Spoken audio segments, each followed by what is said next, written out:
Hello and welcome back to JimMurphyMP.com, where we keep in touch with local and national news. Standing here in the rain in the south side of Glasgow. It's the first video blog of the new year. It's going to be a really big and important year in all sorts of different ways. We've got the referendum, of course, later in the year. I'll talk about that another time. We've got the Commonwealth Games, great celebration of sport here in Scotland. We've got the World Cup, of course, in Brazil, and much else besides. I saw the news this week that they're talking about moving the World Cup in Qatar to a winter games over the Christmas period.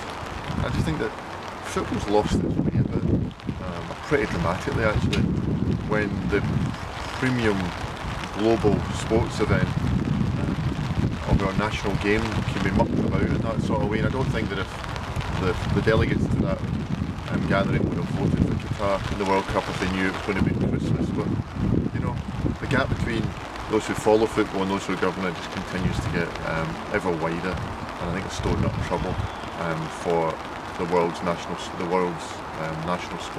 and the world's premier sport.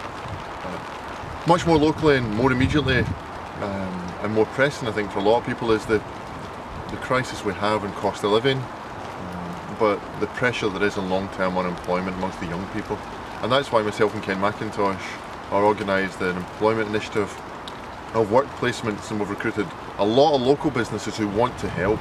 It's not the solution to the national problem of too many young people being out of work for too long, but it's a contribution here locally. So great, thank you to the local businesses who are taking part. If you want to participate, get in touch via the website. It's about enthusiastic young people who are out of work who want the chance to get that work placement. A launch event is going to be on the 17th of February in the morning at Clark & Sons in Clarkston. We get a lot of the local businesses to that event and some of the local young unemployed. So sign up for that if you're a local business, and look out for it if you're local and you're unemployed and you're a young person.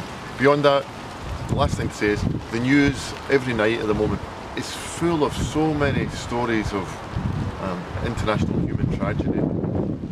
I pay closer attention to some of the detail of this, of course, through my Shadow International Development job that I have in Parliament. But there's all sorts of different ways that you can get involved. And the most pressing one, many remains the vast human crisis in Syria, and that disaster's emergency appeal that's still outstanding, that's underfunded. So if you have a spare £10 at a time when I know many families are struggling, perhaps think about helping those refugees who are still struggling across that border into Turkey, Lebanon, Jordan and Iraq, because they really are in dire straits at the moment. That's all for just now. Get in touch in the usual way, by email, in the blog, on Twitter, through Facebook, or the traditional way, popping down to the post office, buying a stamp, stick it in an envelope and then posting it to the House of Commons.